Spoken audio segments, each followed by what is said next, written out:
Hello everyone and welcome to my YouTube channel. Today we are going to discuss how to fix Safari cannot open the page because the network connection was lost. And if you are using Safari and you see this kind of error, so how you can fix that? For this, what you have to do, you have to simply watch this video completely. So without wasting any time, let's start the video. So the first step is what you have to do, you have to simply go to settings, and after that what you have to do, you have to simply go to general, and here what you have to do, you have to scroll it down until you find the option of transfer or reset iPhone. So here you have to click on transfer or reset iPhone. So here you have to click on reset, and after you click on reset, you can simply click on reset network setting. This will reset all of your network connection.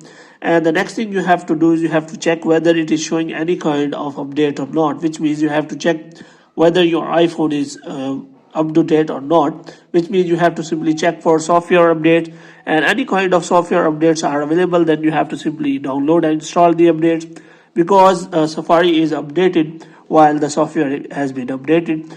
So after that, the next thing you have to do, you have to simply check whether your internet connection is working properly or not, which means if you are using Wi-Fi or data connection, you can just restart the connection and check your Wi-Fi router. And if you want to restart your connection from here, you have to simply turn on the airplane mode here for some seconds, and after that you have to turn it off again and your Wi-Fi connection will be restarted. And after that, the next thing you have to do, you have to simply go to settings, and here you have to simply go back, and you have to scroll it down until you find the Safari. So here you have to simply click on that, and here what you have to do, you have to simply scroll it down, and you have to simply clear the cache of the Safari, and you have to delete all of the history of the Safari. In this way you can simply fix that error. If the problem is still there, you can simply mention here as in comments.